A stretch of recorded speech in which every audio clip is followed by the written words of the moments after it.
Hi there, girls.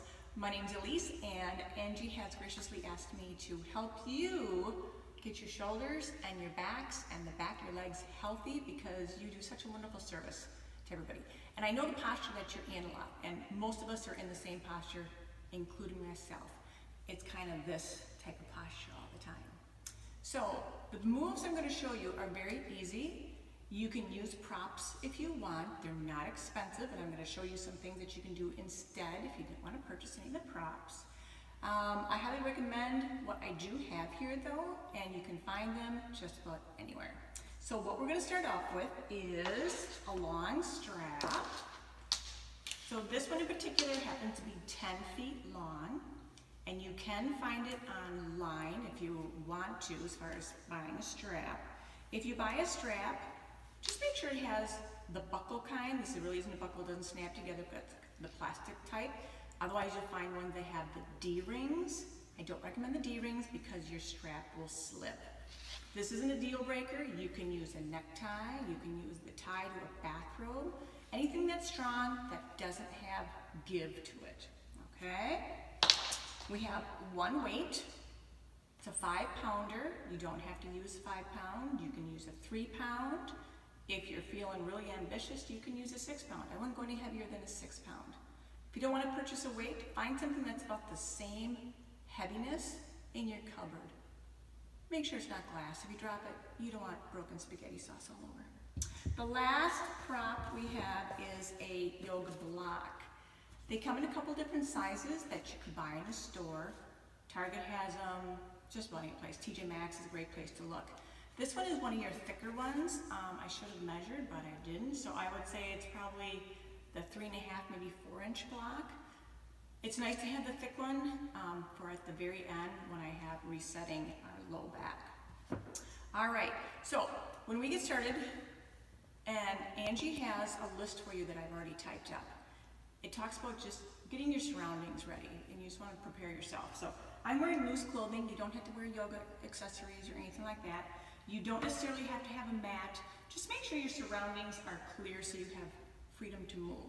And the first thing we're going to do is get grounded. Now I do have a cheat sheet, so if I'm looking backwards, that's what I'm looking at.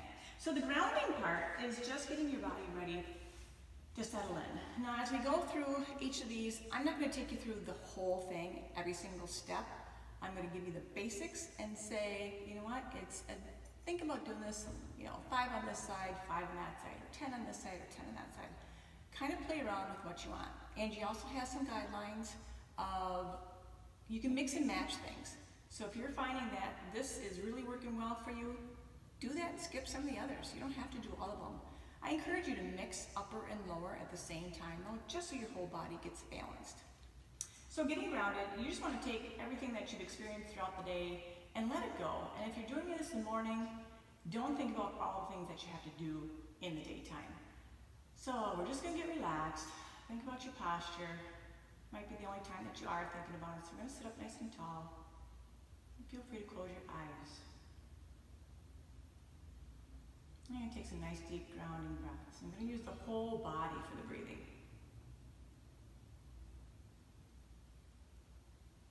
I'm going to really deep exhale.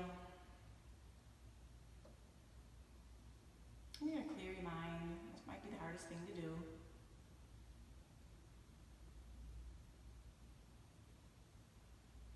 And you want to spend, at least a few minutes doing this. Like I said, I'm not going to take the entire time to do that, but I've been grounding my 3 or 4 minutes or so. I'm feeling relaxed, my head's clear, got my breathing in check.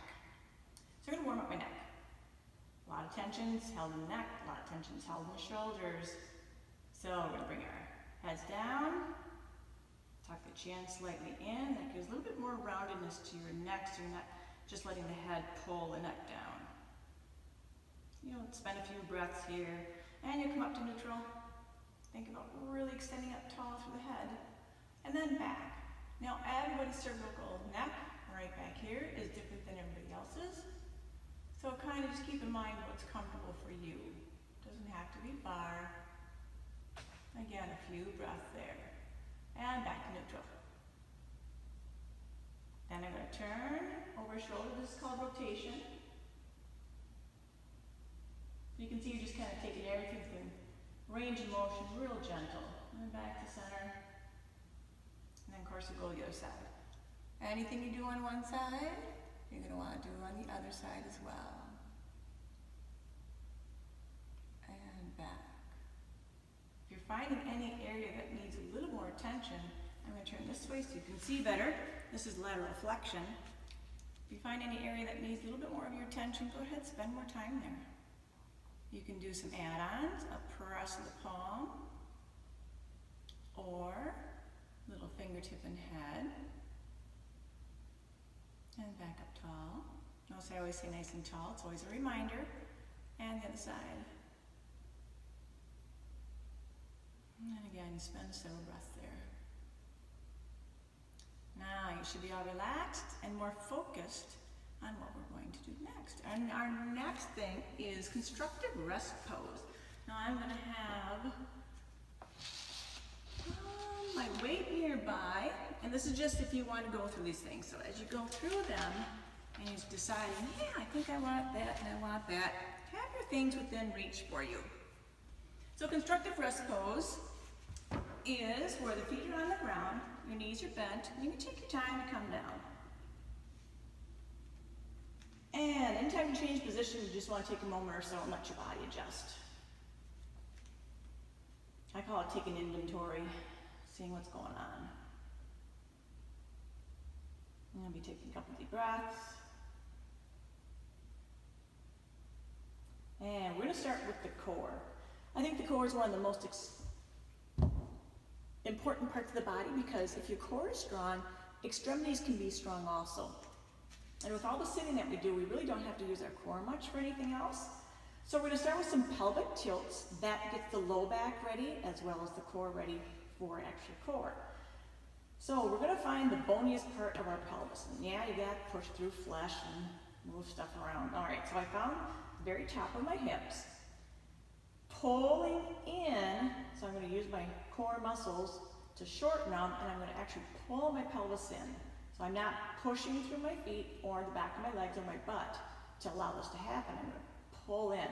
You're going to find that your belly button gets further down, and it might even go up a little bit. And that space in the low back kind of disappears. All right, so that's the first part.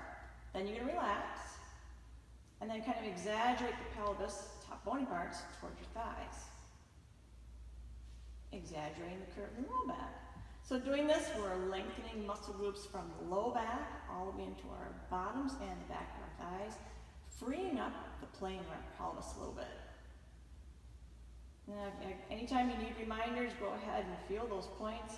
You can put your thumbs by your ribs and think about knitting them together, closing that gap. And us ladies can do Kegels too at this point too. And all of you know what that is. Everything down the pelvic floor, you don't want it dropping down, you just suck it all in. All right, so you do that several times, 5, 6, again, there's no right, no wrong. All right, so from this point, we're going to go into more of our core. I'm going to take the hips and the ribs, give them that knitting to stabilize everything here. Next thing we're doing is called dead bug. Taking arms and legs straight to the sky. And now as you see my shoulders followed, anytime I want shoulder work, I want grounding. So I'm going to actively push them back down. I'm going to bend at the elbows, flexion, and bend here as well. Now, tricky to keep that core engaged, so really think about doing that as you go through the moves. Always think about integrity in your body. Now we're going to add some movement. I'm going to start with opposite arm and opposite leg, and straight to the sky. Notice my other body parts didn't move. And then I'm going to go back to flexion. Now I'll take my inhaling breath here. And exhale with movement. And inhale breath, you'll switch sides. This is also great to get the halves of your brain to communicate, bilateral coordination. And one more time. So remember, you're going to be doing these more times than just myself. All right? You can start out with 8 times on each side, 5 times on each side, depending on the time that you're giving yourself too. That was section 1 for dead bug. Section 2 for dead bug is back up to the sky. Lift those shoulders, anchor down. You're going to keep body parts straight. hips and ribs, bring them together, lowering down, and with the same amount of effort, pulling up. So none of our moves are willy-nilly. Always very focused. And do one more each side. Again, you can determine how many on each side.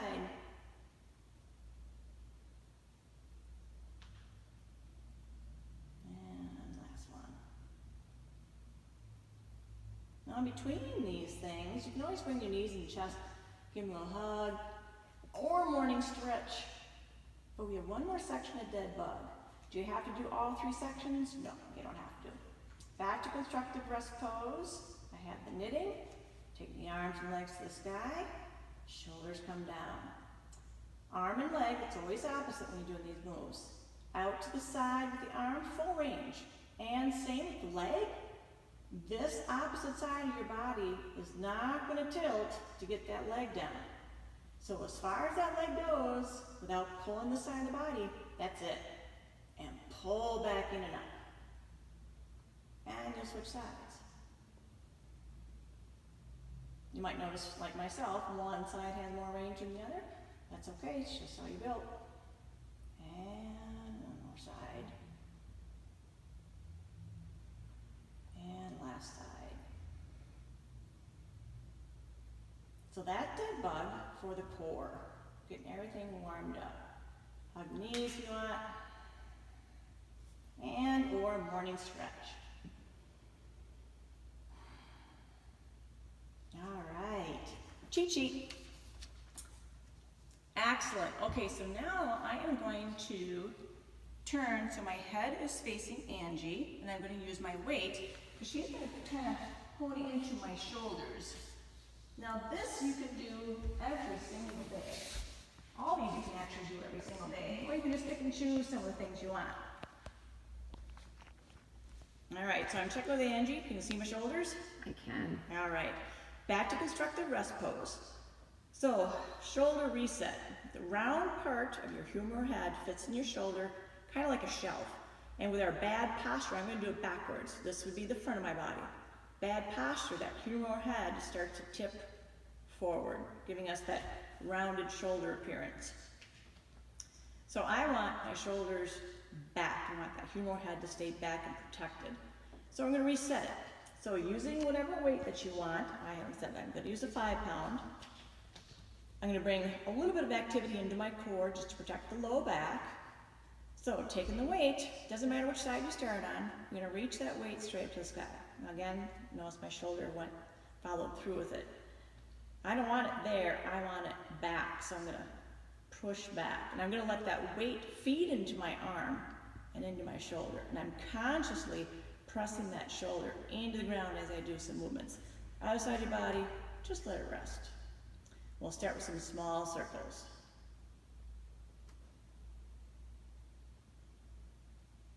I'm only going to do one side thoroughly just so you can see what happened from one side to the other. You'll obviously want to do both sides just as evenly. And then you change directions partway through. Again, how many? 8, 10, 12, you decide. Depends on what your day has been like, how bad your posture's been, how your shoulder's feeling. All right, so I've gone around some circles. I'm going to come back to that neutral position and just reaffirm that I'm planting that shoulder down and reaching up to the sky. And I call this one pendulum. So it goes back behind you. Notice it doesn't go the whole way. And I go back up to the sky, and then I go toward my feet. Again, not the whole way. It's a short distance.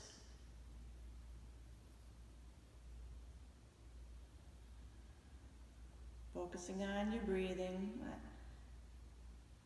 Maybe a little reminder, hips and ribs connection.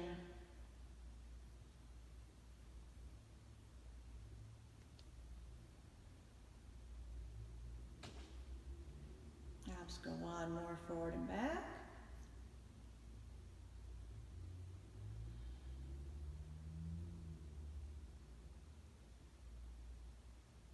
So you're taking that humeral head through all the planes, all the range of motions it can go. back up to neutral, reaffirm, planting the shoulder in, back up to the sky, and then away from my body. Again, it's not the full range. You'll find that the muscles right by your armpit really start to kick in, and that's really all as far as you need to go. And pull back in. The same amount of effort, I'm pushing away with the weight. Same amount of effort to pull in that weight. Nice loose grip on your weight.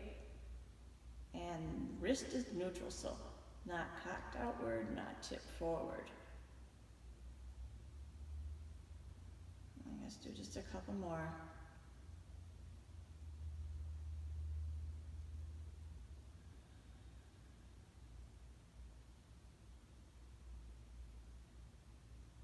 And I'm going to return back to the sky. So this next one is kind of tricky, only because there's no movement. I'm going to continuously press my shoulder into the ground. But at the same time, from the elbow to the weight, I'm going to reach it up to the sky. I don't really have my elbow locked, and I don't have it hyperextended. It's just very active. Again, letting that weight just feed itself into my shoulder. I'll take a couple more deep breaths.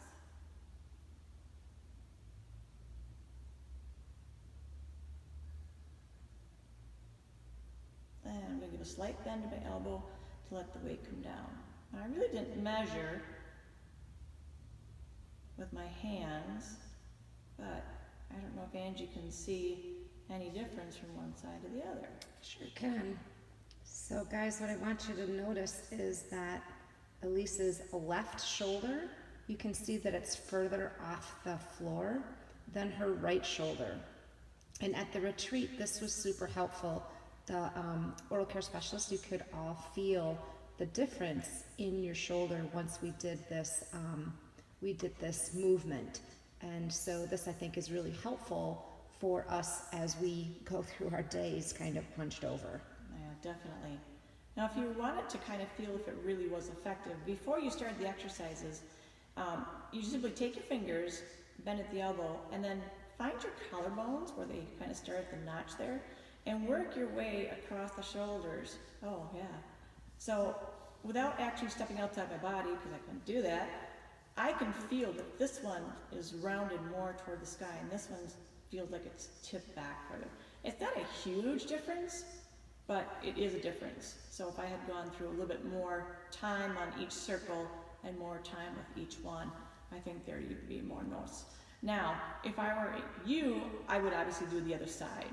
But I'm not going to do the other side. Maybe I'll do it when I get home, but we're going to move on to the next one. And Angie does have my contact information, so if you go through these and you are overwhelmed and you're not sure, my contact information is on there. Feel free to ask me any questions. So next we have tabletop. All right, so tabletop is simply hands and knees. You want to make yourself comfortable with some padding underneath your knees, whether you're doing it on your floor or hard floor, have a mat or some kind of cushion. So tabletop, we just get on hands and knees, but you're thinking about lengthening the body. So I'm imagining that there's this thread and it's pulling the crown of my head forward. And that same thread is like right at my tailbone, pulling back. And in between time, getting all those vertebrae to lengthen. I also have a little bit of core connection. I think it's just always important to think about your core. I said it's important for all your extremities. So to limber up the spine, cat and cow. So this is cat. Think about being a scaredy cat, scaring everything away. Tuck in the chin, pelvis is going to tilt. And then cow that's been out to pasture too long. Sway, lift the head. Really involved, you can bend the elbows. Involve in the pelvis, let it tilt, talk or tip. Some people like different words.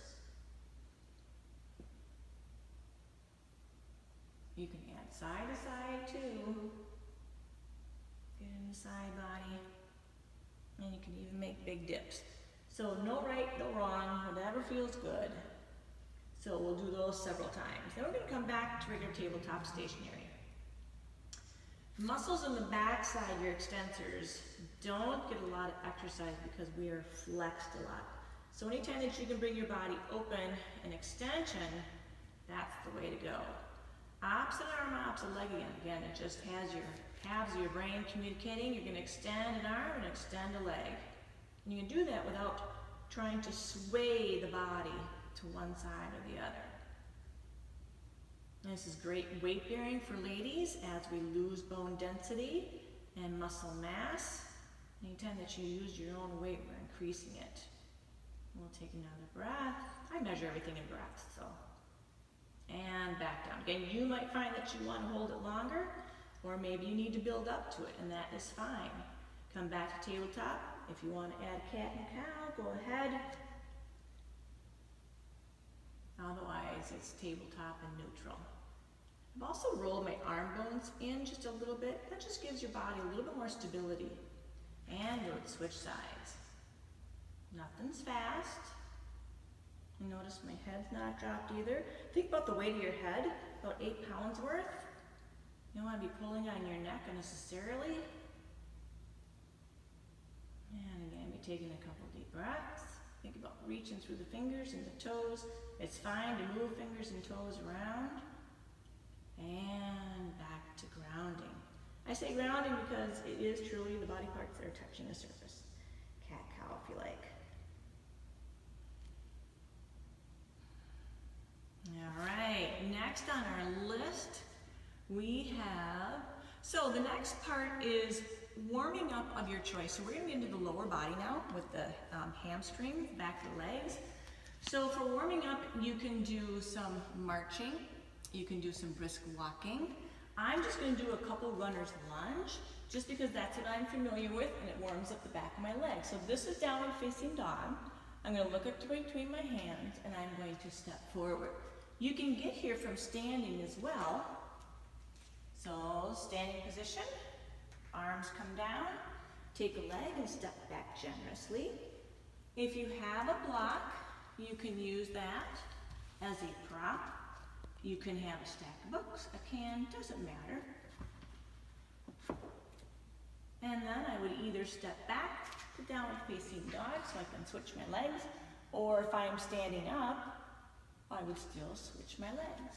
I would do this several times, back and forth, getting the legs warmed up. So let's say that I've done that several times. I'm all warmed up. I'm going to come back down to my constructive rest pose, and I'm going to use the strap. Hamstrings, as we sit, they get very tight. As the hamstrings get tight, they change the pelvis by pulling on the low back muscle groups. That will lead to upper back tightness, which leads to neck tightness, which means you might end up with a headache, all because we have tight hamstrings. So, constructive rest pose. I have that little bit of knitting of hips and ribs. I'm going to take whatever non-stretchy item I can find, and I'm going to start with one leg. In this case, it's going to be my left leg. I'm going to stretch it up to the sky, and my right leg's job is to push down to the ground, be anchored. It's not going to be rolled out, it's directly facing the sky. The leg that you took to the sky, that hip might hike up to your shoulder, so just think about consciously leveling it out. Rest of the body is rested. So I'm going to be pulling on the ends of my strap, bringing the leg a little bit closer to my upper body. And as I pull on the strap, I'm also going to be thinking about pushing into the strap. This is called action and resistance. So the action of both of being pushing and pulling, and the resistance of that strap. And I'm going to back off a little bit. I'm going to be taking a couple of deep breaths. And then just for kicks, you see if you can go a little bit further in your range. Pull and push. This is something you really don't want to rush through, because if you do that, you could injure your hamstring muscles by pulling it too much, and nobody wants an injury. I've also mentioned that you're listening to your own body. There might be some discomfort in some of these because they're brand new. That's okay. Pain is never okay. Maybe a little further, who knows? Push and pull. Now with hamstrings, I would spend a considerable amount of time. Really be patient with this. Let's say I've been here for several breaths and I find I can bring my leg a little bit closer. It doesn't matter how close it gets. We're not looking to show off. And then I'm going to give it a slack to the strap. Gently let that leg come down. Now this is nothing that's visible. But I think Angie can contest with when we did it at the retreat. Most people went, oh my goodness. I'm not going to fill in the blank because I want you guys to fill in the blank. Again, just have a really firm awareness of what's going on in your bodies. So the other side would get the same treatment. Strap, extension, rest the body, a little bit of connection. That leg is definitely active, doing its part to hold me down. I take that hip that might have hiked up, hike it back down so it's level, pull and push. Taking a couple deep breaths. You might be thinking that you have to hold your breath when you're doing these things. Just keep breathing. And then after a few breaths, you're going to back off. And then maybe a little more range of motion, a little more pulling, a little more pushing. If you find that you have one side with this especially that's tighter than the other side, it's fine to do that second side 2 times. Start with the tight side, go back and finish with the tight side. And one more. Again, I'm rushing through this. You would not rush. Elise, can you show us one more time what that hip would look like if we're pulling it off the ground? I think it's important for them. They can kind of see the difference. Yep. So are you talking about the grounded leg hip or This hip. hiking? The hiking. Yes. So a lot of times when a body part moves, another part will follow for accommodating, especially if you have tightness. So my leg, when I lifted it up, this part of my hip went up toward my armpit. And that would actually almost give me more flexibility. I don't want more flexibility. I want really lengthening my leg. So I'm going to take the hip and push it toward the bottom part of my mat. And if I were to take something and measure across here, both tops of those hips would now be level instead of kittywampus. Good technical term. So a couple more push. And then again, I would just, no hurry, let it drop down. And be aware of what's going on in your body.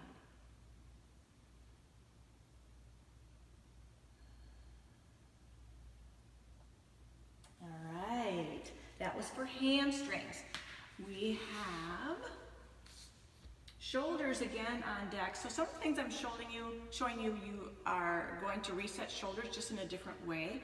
This is another way to reset your shoulders. One of them was with the hand weight. This is with the strap. And you can do this from standing. And again, your strap should be something that's non-stretchy. Your feet will be about same distance as your hips. And you've already focused on your posture. You're going to take your strap, doesn't matter if it has the loop in or not, but the arms are going to be a little wider than the shoulders, and I'm going to be pulling continuously on that strap. So as I take a deep breath, I'm going to go up to about shoulder height. And then as I exhale, it's going to come back down. Now inhale, breath. Really pushing my shoulder blades back, maybe a little bit toward the spine and down. And you're kind of looking too to see if one's dominating the other as far as leading the way. And back down. I'm going to go up to the shoulder height one more time.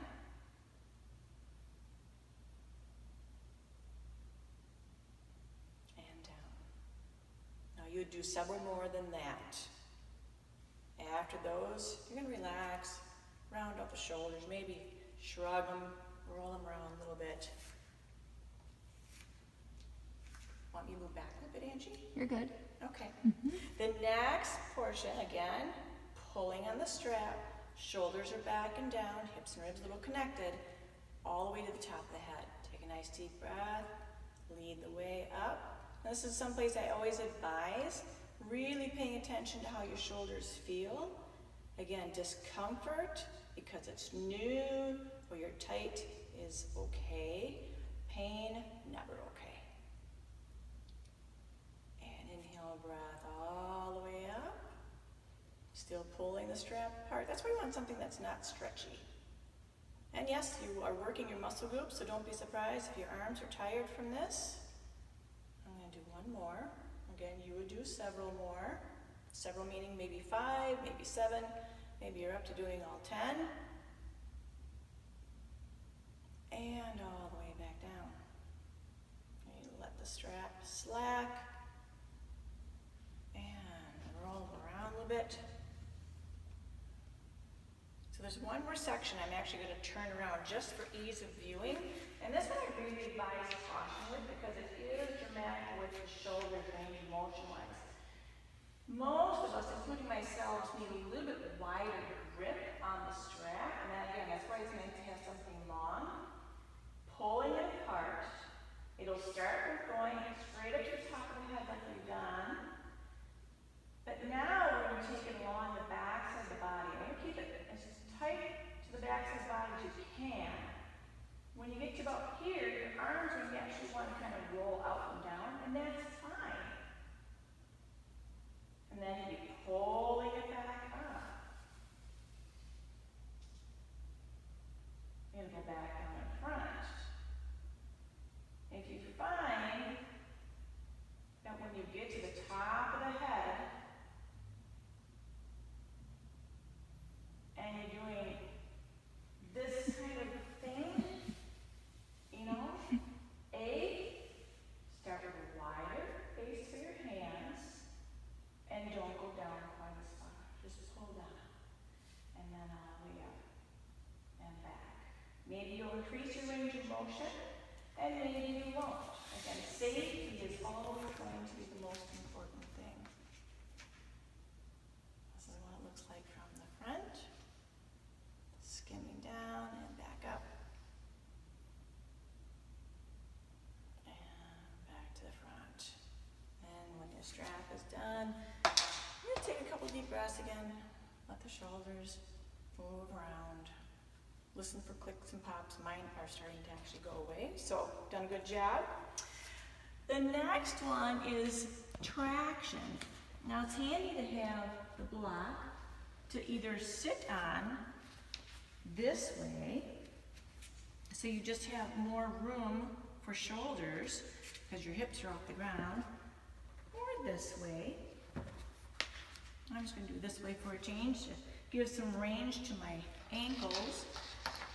You will be taking the loop out of your strap, and this is why it's nice to have a strap that is as long as it is. Yoga Direct is a place online that anybody can order items from. So with the length of my strap even, it's going to go behind my back. And I'm going to turn around, you can see. It's going to go higher in my back, right under the arms. My tail ends of my strap are even. I'm going to give them a flip over my back and crisscross. Then after that, now I have some loops around my shoulder. And I can just reach down and find the ends of the straps. And I'm going to pull on those straps, giving myself traction. Around. Front view.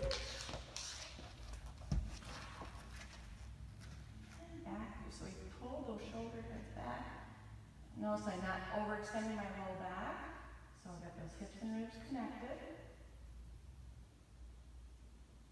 And again, you just let it do its work. Several deep breaths.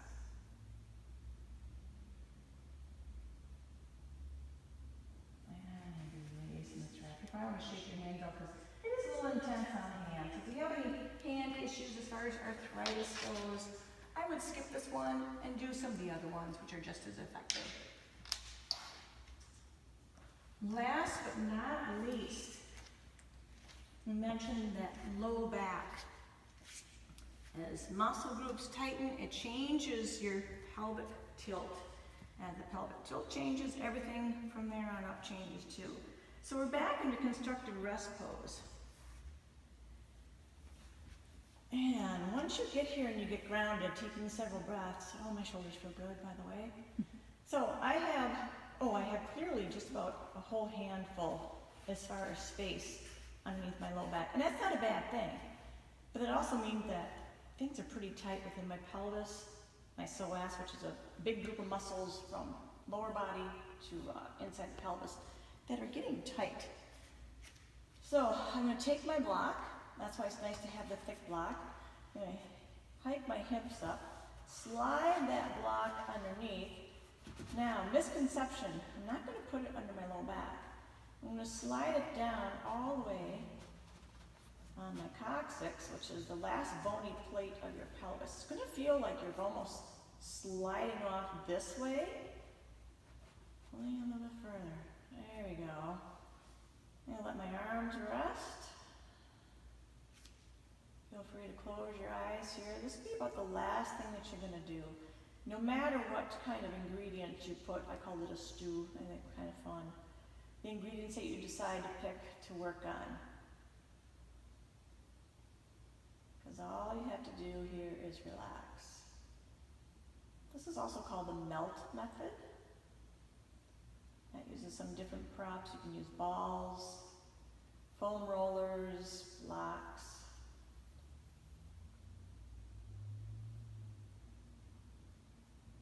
I'm observing my breath, starting with the belly, let it fill all the way up into the chest.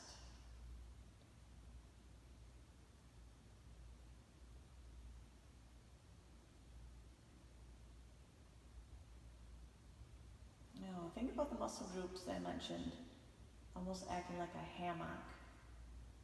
As they relax, they become slack. They're not so tight and bound up, no longer angry. No muscle should be angry.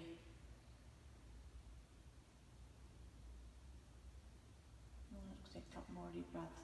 I probably haven't been in it very long to make a huge effect, but I do feel my low back kind of loosening up.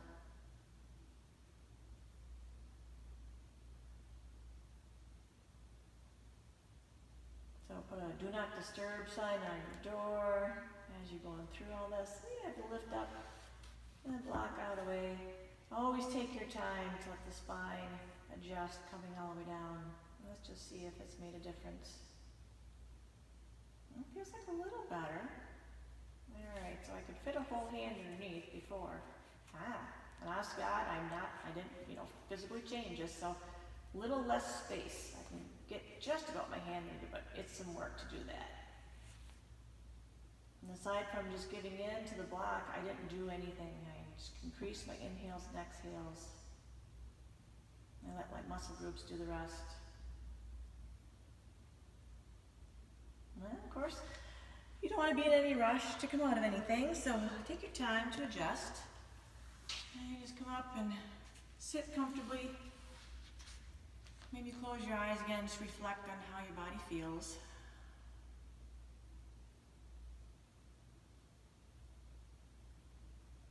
And always be grateful for the effects, the results, no matter how small or how big. Namaste. Thanks, Elise. That was awesome. I think that this will be super helpful I think so too. for all of the people that do what we do and the dental hygienists Yes. that Yeah. we have Especially problems.